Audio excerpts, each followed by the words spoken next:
Jess here with IGN's E3 live show for 2010, streaming straight from the show floor on e3.ign.com and YouTube. The gang at IGN is ready to blow your mind with 3 days of game demos, interviews, and new footage of all the biggest games here. But if that wasn't enough, we'll also be giving away some cool prizes each day via Twitter. Yeah, we know how much you guys like that free stuff, so make sure and stay tuned for the details. And for you viewers out there, if you have any comments about the show, hit us up on our Twitter at IGN, hashtag IGN Live, or join us on our Facebook. Anyway, there's a lot of awesome things headed your way, so let's get the ball rolling with something rather epic, and I do mean epic. Rev up those chainsaws because we're kicking off E3 2010 with Gears of War 3.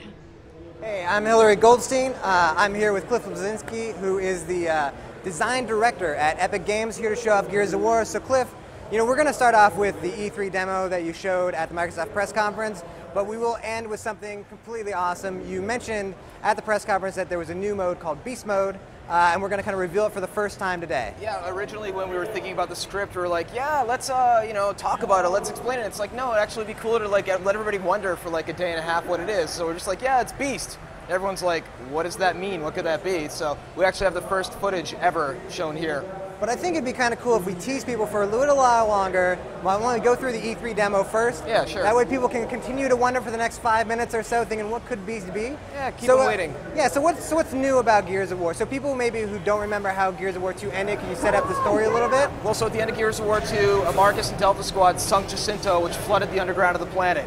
It seemed to stop the Locust for a while, but it's been 18 months since the event of the last game, and now we have a new threat that's known as the Lambent. And these are these kinds of ever-mutating, kind of rebirth Locust-like creatures that are really, really tough to defeat, and they explode upon death, so that's an added extra element of danger. What we're seeing right now, we just saw the bayonet charge with the Retro Lancer, just kind of get that, pick a Locust up, stab him through the chest and drop him, which is very visceral, very entertaining.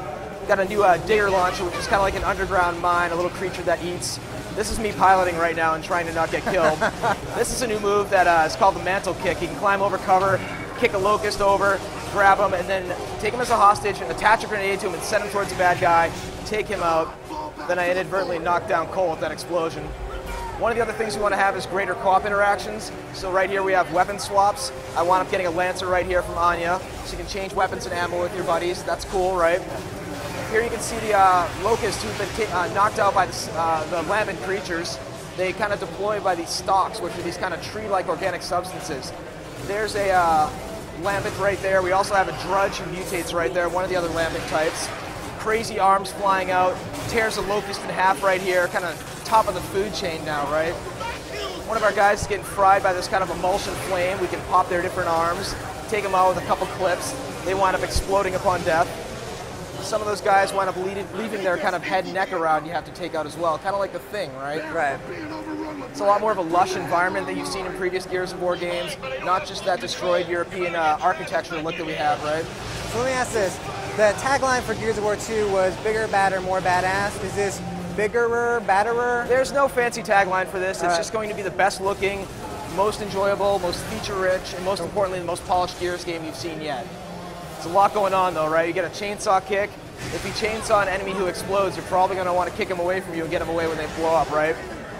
The Lambent mutate in different ways. This one kind of mutates like a tree and is taller, spawning these little polyp-like creatures from below, these kind of like fast little crab-like monsters. He winds up popping, and then a larger threat comes out in a minute here, which was kind of the pleasing moment from the press conference. Everybody loved the Berserker in the first Gears of War, so we're like, how can we make the Berserker better, right? Let's mutate him, right? Let's mutate her, let's add some crazy tentacles, and let's make her faster, give her a jumping ability, and make her even uglier than ever.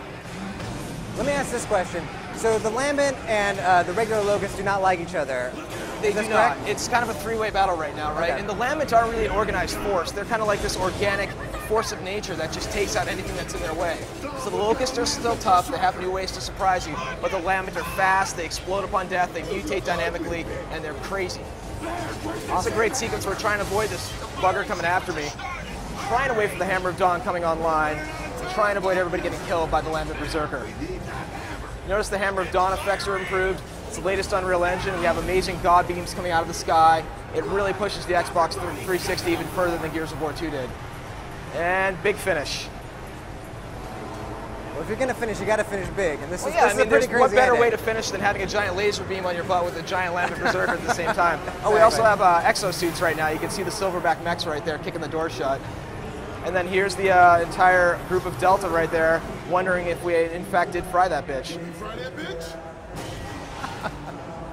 Is Cole your favorite character you've ever created? What's that? Is Cole your favorite character you've ever created? I am very, I love Cole because he's just such a big, pile of charisma. But we have new characters such as Jace, who is featured in the comic books. We just announced he's being voiced by the rapper Drake.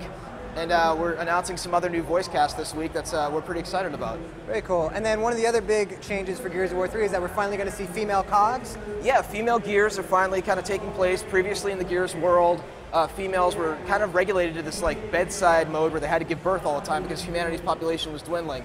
Now all bets are off, everybody's stranded now, and we have female Gears. Anya has evolved kind of from a pencil pusher, at a desk to somebody who can really hold her own in combat. And then we have Samantha Byrne, who can really hold her own alongside with Anya. And we take our female Gears seriously in this game. We love, sexy characters as much as the next guy.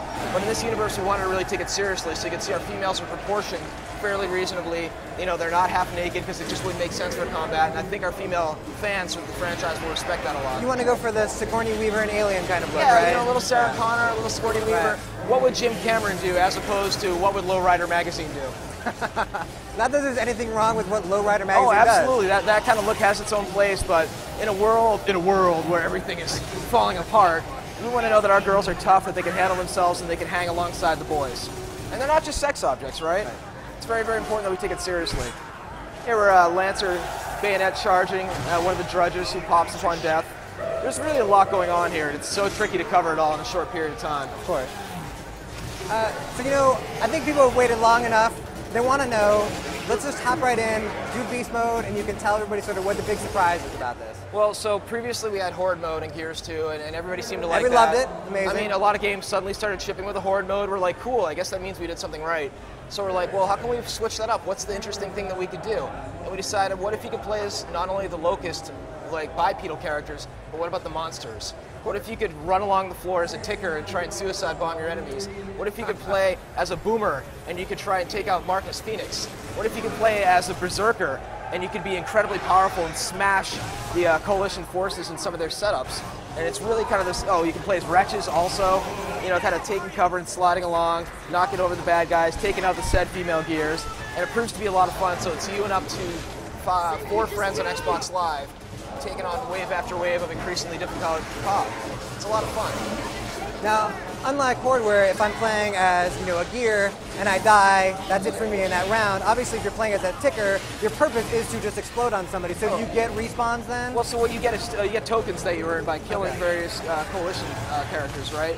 And so the more tokens you get, the bigger creature you can unlock. And some of the creatures will be locked from the beginning. You're not going to be able to play as a berserker from day one. You kind of have to earn that right. But that said, I think the whole unlocking thing has kind of gone insane in the video game industry, whereas you pay $60 for a game and you don't get any features and you have to unlock it for 400 hours. We'll have a good stable of creatures you'll be able to play as, and then you'll unlock the berserker. Right here you can see we have our Cantus, who kind of acts as our medic class, has the ability to resurrect a lot of the Locust gunners and grenadiers, which is kind of a great thing. You hang back, bring him back into battle, and continue to fight. Here goes the ticker. He's a little bastard, man. He's got the little wiggly butt in the back. And what happens here is you have these great moments where you have a berserker versus the mech exosuit of the Silverback, which is pure magic. Yeah, that stuff is actually just incredibly awesome. So the control, say, for a ticker is that you have a button where you actually choose when to explode, is that right? Yeah, you basically hit B to suicide bomb. And you'll find when you try and take out the cog, they'll kind of dive out of the way, and you're like, no, get over here, and you'll get to the point where you get double kills. We often joke at work that the game mode's called Smear the Gear. Nice.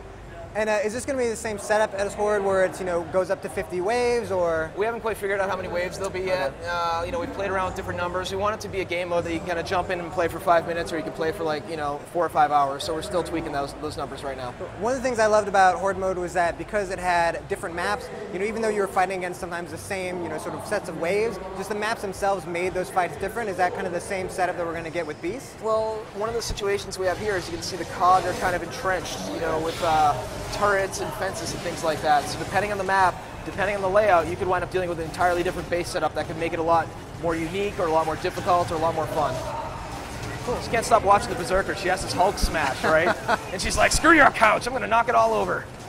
Well, let's ask that. So, controlling the Berserker, what kind of moves do you have available to you? From the get-go, she has a kind of a B smash where she kind of smashes the ground, kind of causes a area like radial effect of everybody. But if you press and hold A, she does her traditional Berserker scream, and then just smashes through everything, kind of like a roadie run from hell. It's a lot of fun. She's also kind of myopic, right? She has kind of bad eyesight. We're still tweaking the mode. It's not quite perfect yet, but it's really kind of bad eyesight, right? You kind of have to deal with that. You have this immense power, but you can't quite see that well. Cool. And then, I think I'm most interested actually in the Cantus, which is the Locust Priest. So is that sort of maybe like your healer class almost? Yeah, absolutely. The Cantus is kind of the healer class, and you can heal a lot of the bipedal Locust. And the funny thing about doing a class-based mode is that every person likes a different class, which is kind of the beauty of it. Some like being a suicide bomber, some like being a medic, some like being a big monster. We have something for everyone in this mode. Awesome. And can you tell us when can we expect Gears of War 3? Gears of War 3 is shipping in April 2011. Spring is the new fall. It really is. Thanks so much, Cliff. It's great seeing you. Good seeing you. Thanks, guys. It's good to see Marcus and company back in action. Now, if you guys have any comments about what you saw, remember, good to see Marcus and company back in action. Now, if you guys have any comments about what you saw, remember to follow our Twitter at IGN or join our Facebook. Coming up next, we have another epic to get. Remember to follow our Twitter at IGN or join our